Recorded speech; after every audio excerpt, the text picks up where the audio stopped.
Mix Minus Podcast. Matt McQueenie. Tim Castano's back. So, Tim, we're watching the game. Well, we were watching it in our own homes. And via text, we were talking the Giants-Cowboys game. And I think the Giants were still down 7-3. Mm-hmm. And you said, this is fine. This game's going to be fine. Why did you think that? I just thought their defense was holding up very, very well. That even though Elliott was getting some yards, that he wasn't breaking away and they weren't moving the ball all that well. And I thought that they were rattling the quarterback sufficiently. And I just felt that it was going to be a low-scoring game, which it turned out to be, and that the Giants have found ways to win those. Cowboys have as well, but I just thought that the defense that they were throwing at them, it was swarming and it was confusing, and it just felt to me like they're going to pull this off. So I'm glad they did. It was like the perfect storm for the Cowboys to do as much as they've done all year, to win 11 straight since that first loss. And they're really due. They're on the road. The weather wasn't amazing. That fog at the beginning, was that because of the color guard or was that because of the weather? I don't even know. But it was an ugly game. I mean, 10-7 is not pretty. And do you think that the Cowboys are potentially overemphasizing the negatives at this point when really it was sort of time? Yeah, they could easily have lost the previous week against Minnesota. And yes, Pittsburgh. Pittsburgh thought they had them. So they've had some close calls. They, I think, just believe that they were able to pull them out. Not unlike the Giants before the Pittsburgh game. That was, I think, something you heard from their players, which is we just find a way to win at the end of the game, and that's a level of confidence that they did not have the previous season. So I think if you're a Cowboys fan, that you should probably look at the Giants, because post-Pittsburgh, listening to the call-in shows, the commentary, it was the Giants are spiraling downward. Yeah. And we need to make some changes. Whereas this week, following that game, it's much more optimistic, and obviously everyone is thrilled, and they're comparing this defense to the '86 Giants defense. They always do. So if I'm a Cowboys fan, I would just think about the Giants after Pittsburgh, and then think about how they were able to pull it together against Dallas. It is a little worrisome when you peak so quickly. When you start out so well, it's great for fans to be pumped, but you know that there's always going to be a compensatory aspect to playing really well. There's got to almost be psychologically a slip up. There's going to be an injury probably. They got their injury in Romo, and that ended up working out for them. Though you do watch Dak Prescott, and almost you're not 100% sure on how much of this is him. I mean, he has poise. He's really good. That's the word they keep using, but is it Elliott? Is it him? It's hard when you throw two variables into the pot like that behind a really great line and then try to figure that out. And then now they're sitting there going, ooh, well, if we face the Giants, oh no. Yeah, this will be a test. I mean, Jason Garrett's been around for a while. This would actually in some ways be a more interesting test if it were McAdoo as the coach, because it's his first year, whereas Jason Garrett has been around for several seasons. But it will be a test to see how the team responds, that after having a number of close calls and pulling them out and then running up against the Giants and not being able to win, does that affect their composure? Well, it was probably best that they had the season they did last year. Mm-hmm. You would think that would give perspective. Who knows if it does in Dallas, how crazy things get. But they were not. They won one game, right? Wasn't that their season, or was it two? I don't even remember. But it was more than that. They were really bad down the stretch, obviously, most of the season when they had four quarterbacks or so play. But they had the infrastructure of a good team. It wasn't the Cleveland Browns. And their quarterback wasn't a first-round pick. You know, their running back was. So they've really fell into a great position. But sometimes football's about the now. So you almost don't care about what happened last year. I think even as a Giants fan, the only caring you have about last year or the years past is waiting for that shoe to drop, as it always seems to have done over the last few years. But potentially, this team is just this good. I mean, they bought it. They bought defense with Jenkins. They bought defense with Vernon. They bought defense with their own player in JPP. They drafted Eli Apple. Landon Collins has really emerged to be unbelievable this year. So they sort of matched what they had on offense already and brought defense, and then somehow their offense has almost regressed to maybe where their defense was, where you have the names, but it's just not working out, and they have a lot of the youth on the defense.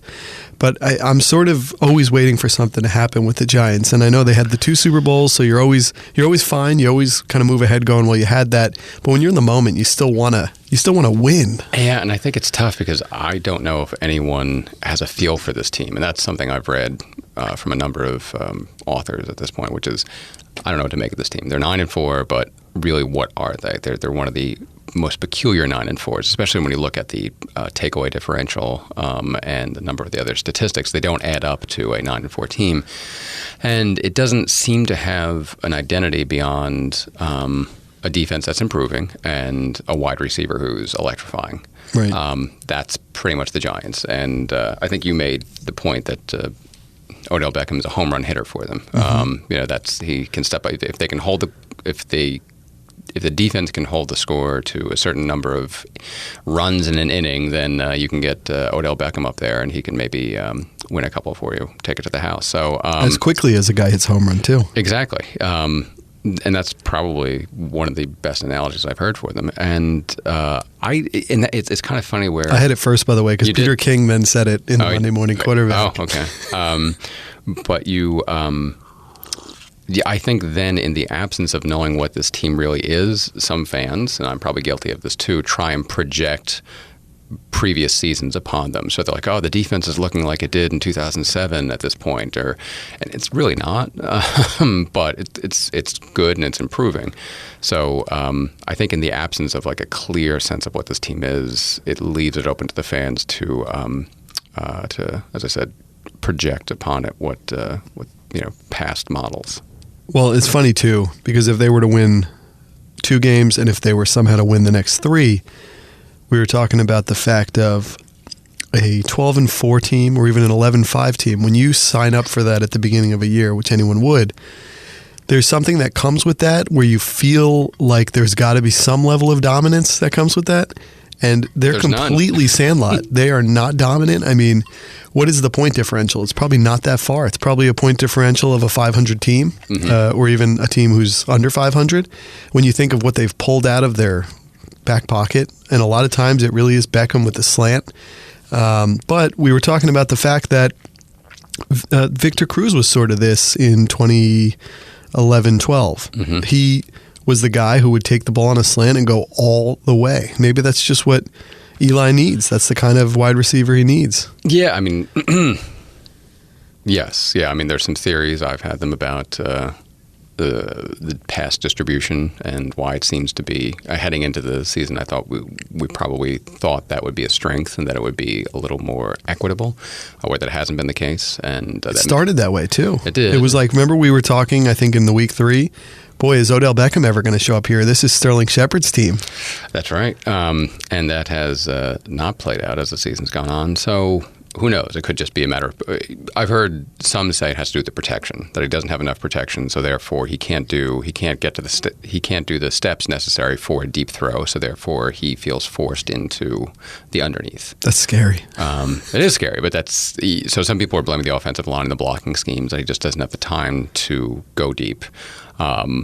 Others are saying that he may not have the touch on the deep ball, even if he does have the time, and therefore, I think when I say others, myself, that he may be targeting Beckham because of his athleticism, so that therefore he can compensate maybe for some of the inaccuracy. Who knows? It could be a combination of any of those things. But it is... It's interesting. I mean, I think we all look for the running game to appear at different points, and we're hoping that maybe this is the week it's going to come out. They've always had it. They haven't had the dominant running back. I mean, Tiki left before they won the mm-hmm. first Super Bowl of this recent vintage. But even in their second one, they had Thunder and Lightning. They had enough running back play so that Eli is passing the way most teams run, the small passes to try to pick up yardage. And it's just, he's not the kind of guy you really want taking as many swings as he is. I don't even think you wanted that when he was younger. You want him running a balanced offense that is probably more towards the run to keep it honest, and then you can throw it over the top. Now he's sort of, Beckham is sort of getting handoffs mm-hmm. and running 70 yards to the house directly by people. The other thing is, do they really think about kind of going for it? I mean, everybody's going for it, but do you think about putting Beckham in, what's that guy, Ty Montgomery? Like that kind of role, a Percy Harvin role? Do you think about using him more multi-dimensional, or are you afraid of him getting hurt? Do you think about putting him in the backfield sometimes? They've kind of played and tinkered with this. Do you think about him always taking the kickoffs now? I think it must be a fear of him getting hurt because he is kind of a slight guy to a degree. He's taller than you think, but he's really... he feels a little fragile, and if you get him hurt, it's over. Yeah, I mean, as a Giants fan, I always think back to Jason Sehorn, who lobbied to...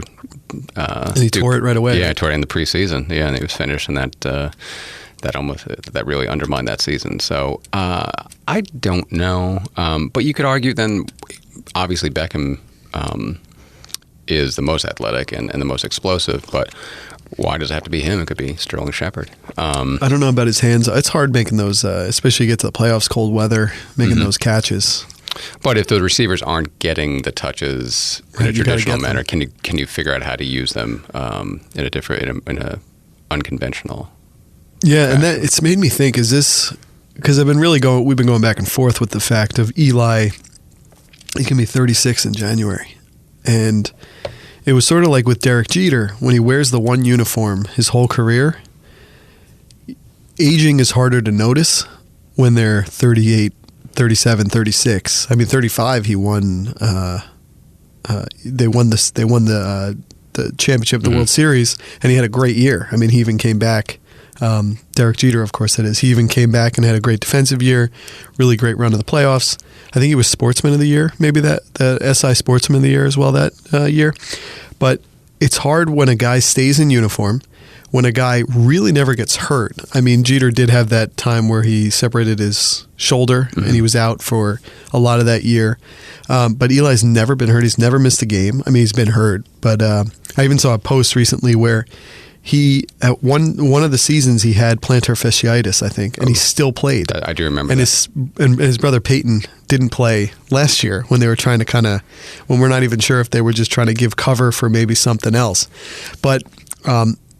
to see him drop off is difficult because he looks like the same guy. He doesn't have gray hairs. He looks exactly... I mean, I see younger pictures of him when we went to the game where they were honoring Accorsi and Justin Tuck and Tom.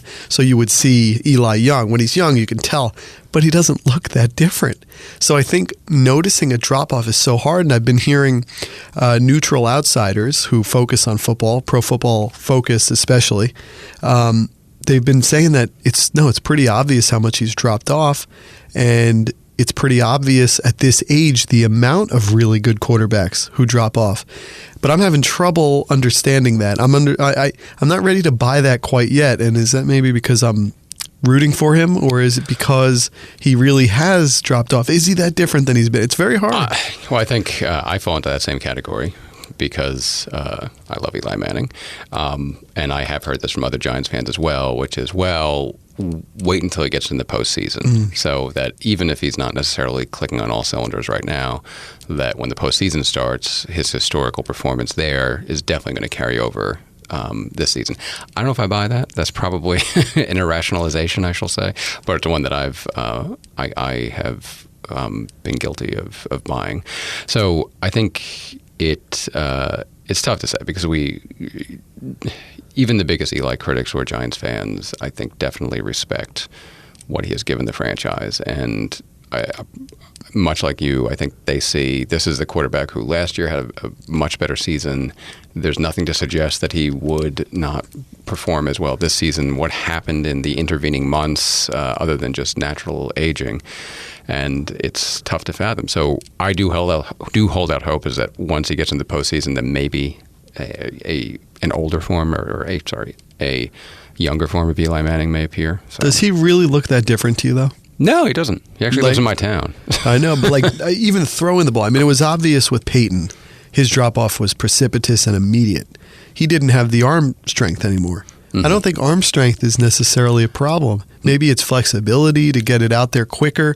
You've already talked about the fact people are already supposing and hypothesizing based on the line he has that he can't even take another step to be able to get some separation to throw it. I just don't think...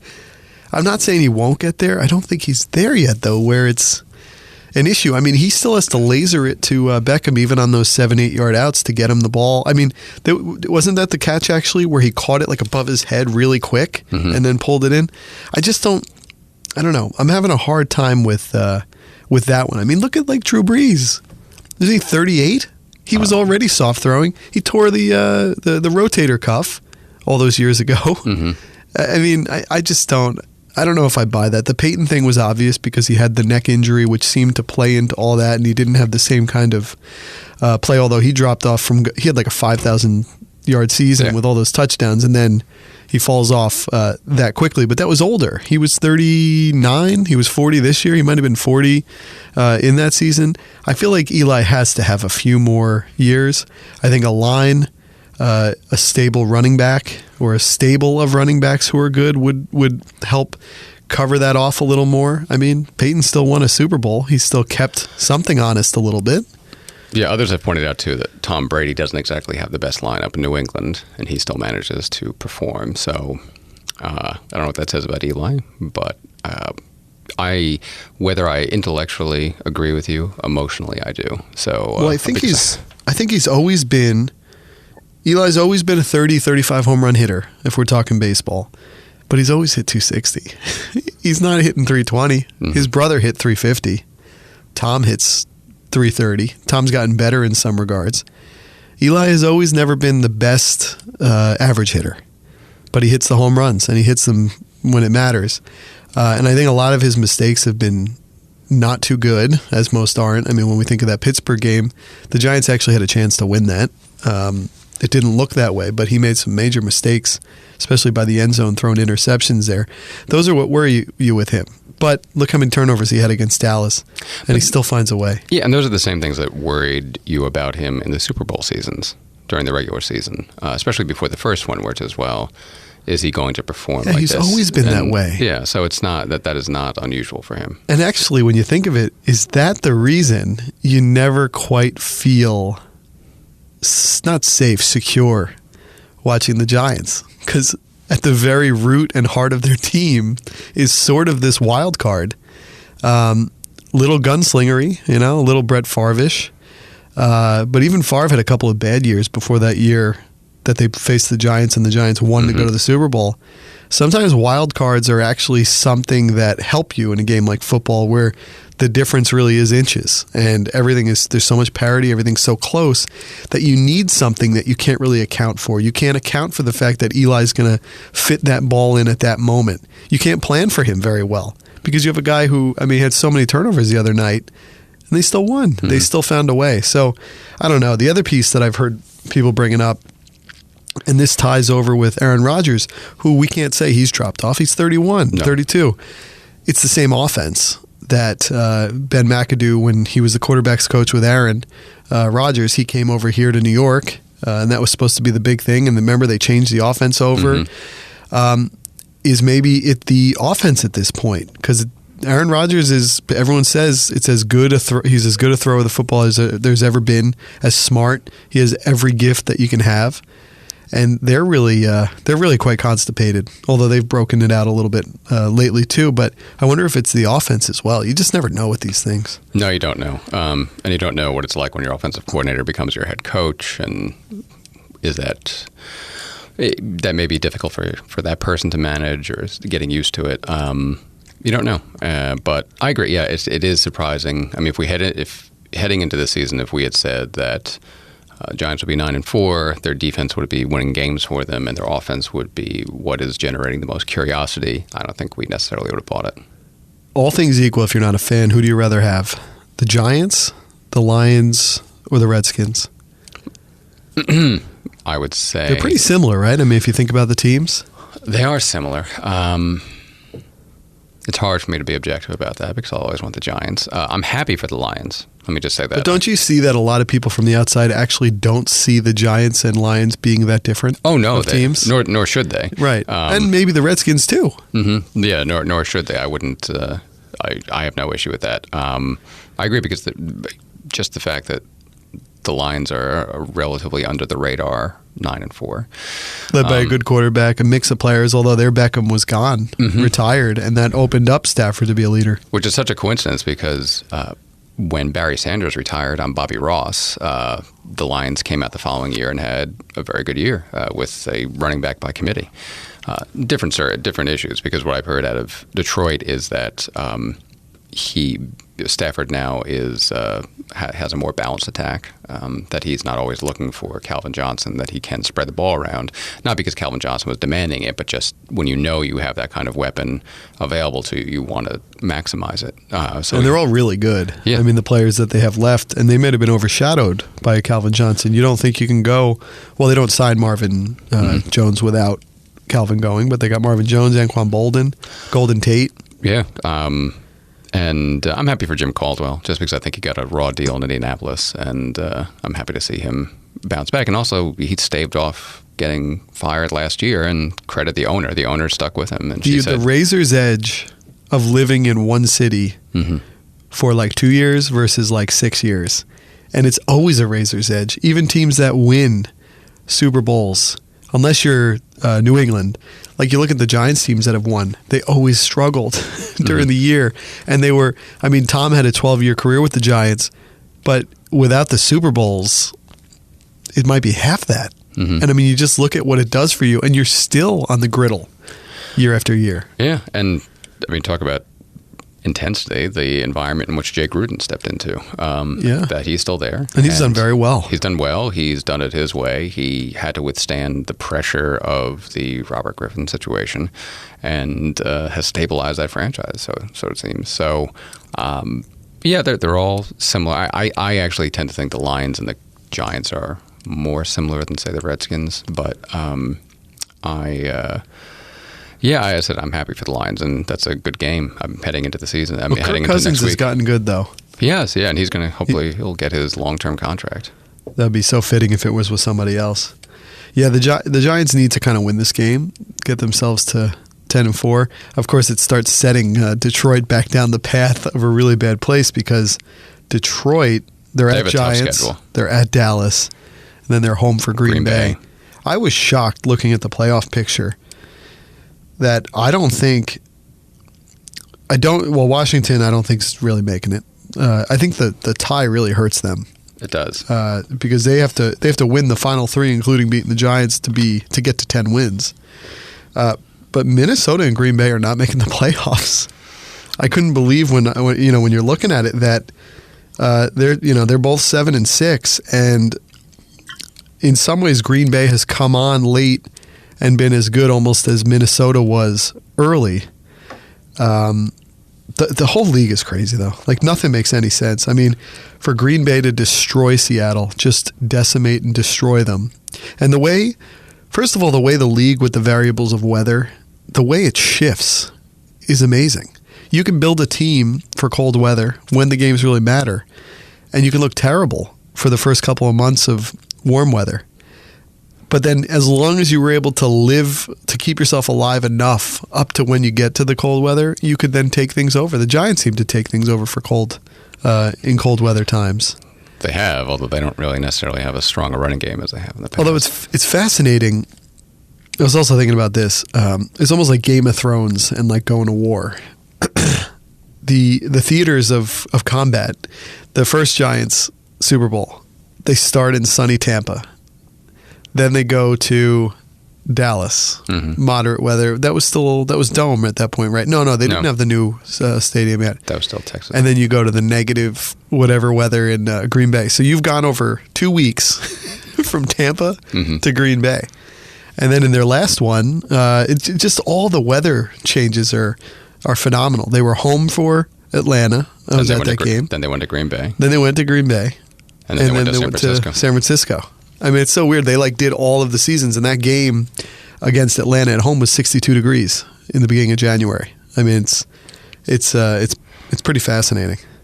Yeah, I don't think they're making it. Obviously, Arizona's not making it. I think we're looking like we're in pretty good shape. There's no way the Giants are gonna, I think, overcome the 5th seed here. Although your Tampa Bay team, you called it they were going to get in. They didn't start that way, and they look really quite dangerous. I had Atlanta in too, didn't I? I believe I did. You might have. I got Atlanta and Tampa Bay. Yeah, they could do us a favor this week. Going into Dallas. That would be great if they could pull that off. Can you imagine if the Giants... Isn't there a party that wants the Giants staying in the 5th seed? Not really. Not really. I'd rather have them get it, but because if they're 5th and they would go to Atlanta to play. They go to Atlanta. That scares you though? That doesn't scare me. I don't know if that's a great matchup for them. I don't know. Although the Giants secondary is strong, and that's very strong. Yeah. And Julio's got the turf toe going on. Mm-hmm. Although they did still score 7 touchdowns in Los Angeles. They did. So I'd like to see them. I would like to see them win the division. I don't think it's going to happen, but I would like to see it. The question: it'll be interesting if the Giants win and Tampa Bay wins this week. How Dallas responds to that, because you're already hearing the calls for Tony Romo to come back. You're hearing some jittery fans, I think, prematurely. It'll be interesting then to see how Dallas responds after a 2-game losing streak. I wonder what they would do. Because a part of you, if you have them there, you kind of gotta use them. Dak is beyond reproach until he's not. He's got to finish. I mean, he was fine as long as he's just winning. You know. That last game was a tough one, though. Although that was a tough one to play in general. I mean, Eli was not looking too great either. I think it's a really tough decision, not just for this season, but for future seasons for Dallas, because you don't know what effect that will have on Dak Prescott next season, the season after that. It could really throw him. I think of somebody like Sean King, I think in Tampa Bay years ago, and took them to the NFC Championship game against the Rams, I believe. And it looked as if he was set up to be the quarterback of the future. And then they made some decisions where he got yanked, and he never really recovered from that. So you just don't know what how players are going to respond. And actually, sometimes you're better off riding the young guy who knows no better, as they say, where you just... He carried them here. Tony comes in. He's their Willie Beeman from any given Sunday. No, he loses it all. Yeah. I don't know where to be with Seattle. That is a team that is just, they're almost a team who knows they can get there, and if they start the game and they're up or they're close, they'll play it out. If it's going the other way, they give up fast, especially in that kind of cold weather, because that was ugly. Although Pittsburgh has had really ugly games this year. The Giants have had some ugly games. Yes. I think it's just maybe what happens when you have the great quarterback and he's a little bit more of a veteran at this point. Right? Yeah, that could be the case too. And also with Seattle, you just don't know how the parts around them that made them so strong how they may fall apart over the course of a season. And I think that's some of what they're, with Earl Thomas and some of the other issues that you do. You have the quarterback. So you're solid there, and perhaps, I don't know, you don't necessarily give the attention to the other parts of the team that need it. And that kind of happened with the Giants too, where over the recent seasons, perhaps they were counting on players who had gotten them there before and didn't necessarily draft well behind them or look to replace them or move them on quickly enough. So maybe that's what's happening in Seattle, or maybe it's just they are just having a tough season. But they're 8-4-1 too. I know, but I still wouldn't want to play them. No, especially at home. I mean, they had the ability to win anywhere. I mean, you see how they won that opening round game last year. Another game where it's like, what was that? That was like 5 degrees in that Minnesota Blair Walsh game. They go from 5 degrees to nice weather in Carolina the next week. So they can win it. I mean, they could win anywhere and be fine. Yeah, I wouldn't be worried if I were a Seattle Seahawks fan. Quickly, because there's nothing on the Jets just fell apart completely this year, which you thought they would in those first 6 weeks, and they went right to script in that first 6 weeks and then continued to lose. You lose that momentum in football, and it's truly gone. The real shock, I think, in the AFC has been, and it's surprising to say real shock because the team went 11-5, but Kansas City is now got to the point where we always trusted their infrastructure to get them somewhere, but they now have like some flash on top of it, and they look like they could beat anybody. They do. That was a huge game against the Raiders. That was a huge game. I thought it was a part of that too was potentially an oversell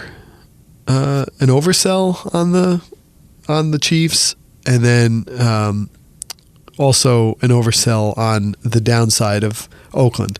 It felt to me sort of like how Dallas going into the Giants. Yes, if they won, people would just go, oh, they're just continue winning. They lose, uh-oh, here we go. And you wonder if that's just the news cycle trying to keep things hot and hot takes. But I felt like Oakland was, there's a part of me that went, Oakland's allowed to lose this game. This is on the road on a Thursday night, freezing weather, and they were still in it. I think it was more important for Kansas City to win the game. It was more important to them than it was damaging for Oakland to lose it, because they were getting a lot of attention, national attention. It was a big stage, at the stage entirely to themselves. And Kansas City is not necessarily a team that you think of unless you're following it pretty closely. So I think it meant a lot to them to get them some of the momentum and attention that they had not been receiving up until then. But then when you look at the schedule, I mean, since whatever the week 7 or last season, they're won 20 games, 21 and 3 or 21 and 3. Like yeah, it's outrageous. You don't win that many games. I mean, you can, for that to carry over from one season to the next says this is legitimate.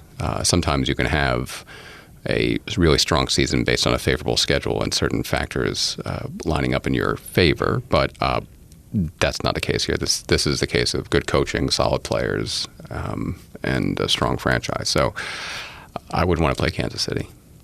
No, and Oakland is they earn big and they spend big, both in penalties. They give up a lot of points, which is shocking for as good as Khalil Mack is, and the way he seems to end games. They're very undisciplined, and that can hurt you. When you're young, you can, in the regular season, a lot of times you can keep yourself in the game and then win at the end. But they have that feel of a team who gets to the playoffs and then it all, like, the wheels fall off, because now you're playing everybody who's really locked in, on the path to the Super Bowl. Yeah, they kind of remind me of the early Cowboy teams of the early 90s, where they actually peaked more quickly than everyone anticipated. They thought they were still like a year or two away before they won their first Super Bowl. And perhaps not the same level of talent as those Cowboy teams, because they were exceptional. But I kind of feel that way with this Raider team, where they are young, they're very talented, they have a lot of the right pieces in place. They haven't won in a while, the same way Dallas had not won in a while. And entering the playoffs, to your point, what are they going to do? Are they going to be the young team, or are they going to be the precocious team, the team that is a year or two ahead of where we expected them to be? Yeah, they have the foundational pieces. I'm not sure they have the tertiary pieces you need. I still go back. The best coaching decision of the year for me was Jack Del Rio going for it at the end of the game in week 1. That to me was the best coaching decision of the year. Set the path for two different teams. It did, absolutely. And it wasn't unfair. I mean, gosh, the difference that might make in both of those teams were it to go the other way. It's amazing that Houston and Denver are in this right now. It really is amazing for that AFC West that 3 teams right now would be in. Just what a really good division. But there's a chance 3 teams from the NFC East could be in too. That is a good point. Although, Washington would really have to come on, wouldn't they? But I think Denver's definitely going to fall off. I think I thought they were going to win. I think 6 games. I had them higher, I believe. Yeah, you did. Not much. They had a lot of boost from winning that carried them into this year. Simeon was better than I thought he was, but then I also think there's a part when you saw the big moments he's had, but he's not been able to sustain. They're not scoring enough points to match what their defense is able to do. And you look at Denver and you look at Houston, and those are 2 places that will be vying for Tony Romo's services, I think. And who would he be best going to? I would probably go to Denver if I were him. I would as well. I just think there's something. I'm surprised with Houston. I thought they would I thought they'd get to the over this year, because they already got 9 wins last year. Now they have at least one quarterback who seemed pretty good. Now I don't know, losing Watt, if that did anything to hurt them, but Clowney's been great too. There's been a lot of stories in the NFL this year of people having great seasons, and I'm not even seeing it, and I'm watching every Sunday. And I often think if that's for you, do you just see the highlight shows after the game to see it, or are you consuming the NFL during the breaks when they show you the other games in action? I do watch the breaks. I do watch the highlight shows. I will watch, if the Giants are on at 1, I will have on, at least in the background, the 4 o'clock game, and pick the one, whichever one is more interesting to me. So I try and pick up as much as I can. The Thursday night game, I do watch that. Monday night. Yeah, those are the ones to really get in on those teams because you're specifically watching them. And then usually they're going to step up, and that's going to be what people talk about. Yeah. No. I mean, the Thursday night games can be ugly.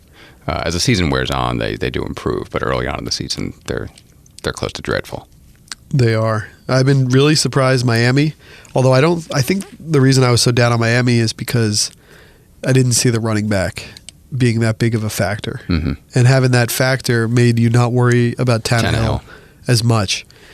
But even you look at Miami, to get to 8 wins right now, I mean, it's like smoke and mirrors. They didn't even start out too well.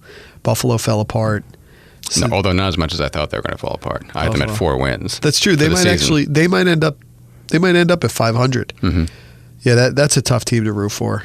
I mean, you just don't even know where a lot of these teams are going to go. How about Tennessee? They've been much better. I mean, when you talk about Tennessee, I did not expect that out of them. Yeah, the running and that would be nice if they actually got into the playoffs. I'd rather see an up and comer. How about if Tennessee and Tampa Bay got in? That would be really good for the 1 and 2 pick. That would be last year. That would be, and Mariota's playing well at the balanced attack. I would definitely like to see that.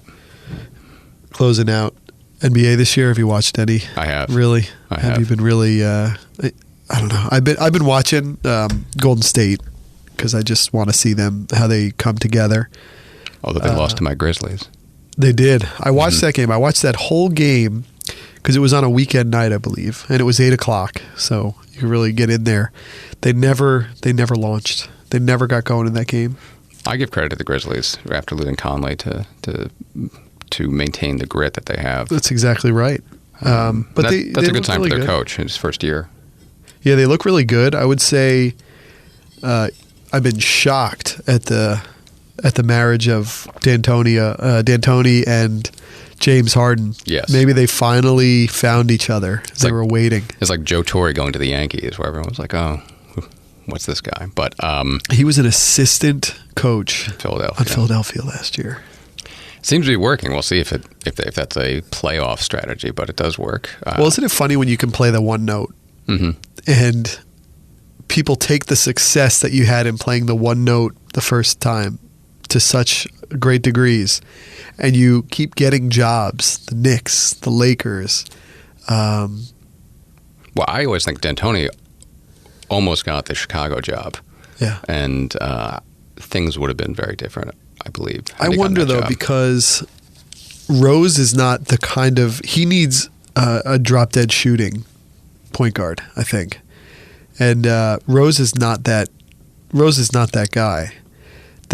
I had no idea. I thought this was an also-ran, retread type of deal where you're shocked that this guy has a job with a major team. And they're just... I mean, I couldn't get over the fact when you look at the... there was a period where the top 4 player efficiency ratings were... I forget who was number 1. But 2, 3, 4 was basically a mix of Russell Westbrook, Kevin Durant, James Harden. Mm-hmm.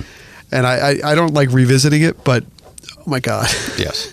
They couldn't do this together. They really, it's too hard. They really are self-starting, the world revolves around you type guys. But what James Harden is doing is just amazing. And I guess D'Antoni found the guy to play that next note. And I give them credit for the personnel decisions they made as well, some of which I criticized. I didn't think bringing Ryan Anderson in or put the players they put around him, I didn't think would work. I thought actually it would have worked had Dwight Howard performed the way they expected, that they were building that team. But once Howard left, I didn't necessarily believe that these were the right decisions, but they've proved to work so far. Atlanta's fallen apart after that start. Boston, I didn't think Boston was going to take a big step ahead with Horford. Boston needs to make a trade.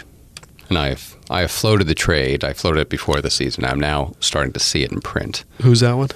Paul George. And what do Indianapolis get? Or what does Indiana get? The Nets draft picks. Oh, okay. and whatever players they need. I think they get Crowder as well for match salary and a couple of other players to match up for salary. But they need that's the play. I think that would actually help both franchises. They need a legit player. And Larry Bird went on a real limb thinking that he didn't have the answer before, and now he really doesn't have the answer. His team looks completely... They're a bad small ball team in a small ball era. They are, without really a small ball coach, too. Right. So, yeah, I think Paul George to the Celtics needs to happen. The Bulls have been kind of fun, but they've... Bulls, yeah. I mean, Bulls surprised me. I thought they were going to increase Chicago's homicide rate just by introducing all those players to Fred Hoiberg. I didn't think that was going to work, but he's actually managed to make it work fairly well. I don't think we're going to be talking about the Bulls in May.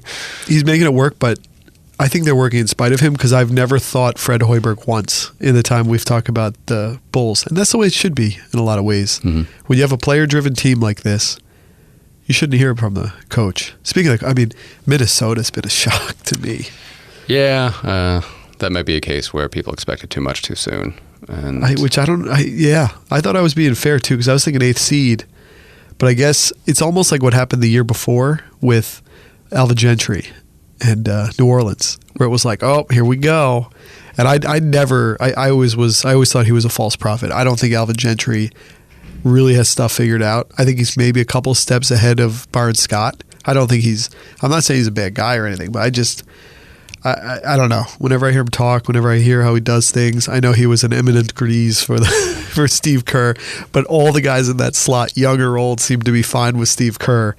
But yeah, I've been shocked at how they're just missing a piece of, like, shooters, like they're missing, like they could use like Kyle Korver or something, or they need someone to open this thing up a little. Yeah, surprisingly too that they defensively have not met his expectations, that they really haven't improved enough over last year with Tom Thibodeau as your coach. It's just unusual. Very unusual. There's so many also-rans, like we talked about. Toronto's playing well. They're good, but you don't trust them because they're just going to get. That's been my hard part. It's great having this quote unquote headed for this trilogy with Cleveland and Golden State. That would be the first time that's ever happened in the NBA. But there is something that destroys the ecosystem that exists within that, where it's like it's the Game of Thrones winter is coming thing. It's like, if winter's coming, who cares that people are legislating and going about their business in all these little towns and cities. Miami just stinks. The Nets dodged a bullet by not getting Tyler Johnson and Crabbe. They did. That was a lot of money. And they fell off. Milwaukee's had a better record than I even thought. Like, they look pretty decent. The Giannis thing's working out. They're a nice team. And also a team that probably is ripe for a trade. They are. There's talk about Brook Lopez to Milwaukee. Interesting. What do the Nets get? I forget what they were getting that deal, but Brook Lopez, I think, would meet a need. He would. Give them what Greg Monroe is not giving them. And the Knicks have given something to watch locally, although they're just a misfit toy team. I was surprised when I looked at their record how strong it was, given a lot of the commentary that's around them. I just wish they had like Denver's roster around Porzingis. I've watched their worst games too. So when I do tune into, that's the worst one that happens. When I watch them, I just always catch them on an off night. Denver's an interesting team. I think Denver's. Well, I think they're playing better than people expected, and the parts that they have assembled, I think, need to be broken up. They need to balkanize the Denver Nuggets, and but they have some pieces to play with that you could build not a contending team, but you could probably build a playoff team in Denver faster than you might expect. Yeah, the West, it's looking like what it is. I thought the Clippers were coming out in the way that they were going to show they're here to play. And maybe it's unfair. When you're 18-7, that's a phenomenal record. It does pale behind the Spurs and the Warriors, who are right back on the trail. I mean, the Warriors are 21-4 through about a quarter of the season. They could still get to. It'll be a failure if they don't get 65 wins, I'd say. But 70 could be tough. I think their over-under was 68. That sounds about right. But that could be, yeah. They just win. It's going to be tough to see how the size works out there. I don't know. And the bench. The bench has been, yeah, that's tough. I'm surprised at how poorly Dallas has played. Oh my God, yeah. That really did not. I did not expect that. They thought they laughed last when they had Darren Williams. Mm-hmm. We got him after all, and we didn't even have to pay him. Yeah, that guy was on a max deal 2 years ago. I mean, it's crazy. Yeah, it's weird though. The NBA doesn't feel as dynamic this year. Like who's surprised? Like what story is surprising you that you didn't see coming in any way? Houston. But you could have. I mean, the Russell Westbrook revenge tour. I was looking forward to that. That's interesting to watch. But no, yeah. Like when an interesting story is Charlotte is performing better than it's hanging in there. That's not necessarily going to draw in many fans beyond North Carolina. But like who's the player who came out this year? Giannis. You were just like, yeah. I guess when you're really deep in the NBA, you sort of knew that this whole point Giannis thing was happening at the end of last year. Mm-hmm. And maybe it's unfair. Maybe there shouldn't be someone who just comes out of the woodwork. But yeah, it's hard to figure. Like last year, I mean, even last year we had Porzingis, and it was like, oh, okay, this guy's really coming on. You had Towns. Years past, you had Anthony Davis. Ben Simmons getting injured probably doesn't help. That hurts. Yeah, I started watching the documentary. Showtime has the documentary One and Done on him, and I thought it was supposed to be a weekly show, and I wonder if he got injured and it turned into a one-time documentary. Yeah. Well, I think it'll be. I think we will. I think I said this last year and I was wrong, but we probably will have a somewhat active trade period. Yeah, we need it. We got to get some. We got to spruce this thing up. We got to get some new groups of players playing with each other. There are a lot of trades that make too much sense. When you start hearing them from multiple corridors, like Brandon Knight going to Philadelphia, that I've heard that from several places. That seems like it makes sense. That's not going to shake up the playoff race, but there are a few like that. My Paul George to Boston, I think, makes a lot of sense. There's always talk of DeMarcus Cousins and maybe reuniting What John about Wall. like C.J. McCollum for Brook Lopez? I don't know if that fits with the direction the Nets want to go in. He's young, though. He's a guard. He's from over here. Yeah, the Nets, I don't feel bad for the Nets because they put themselves in this hole, but like when you look over the last 5 months and then you look over the years leading up to Brooklyn when it was like, this is going to be it, it's all going to figure it out.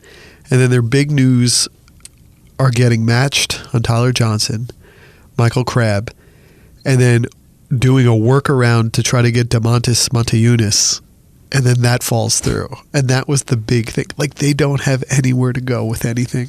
But I think they accept that within the franchise. I think they accept that, and I think they're committed to basketball operations. I think basketball operations does. Yes. I think the other side, though, I think there's a part of that organization who's shocked that they're this bad. Well, I think I shared with you that this is the Nets finally cracking Brooklyn. That the irony of hipsters going to watch an underperforming franchise is probably what's going to put them in the seats. The producers, yeah.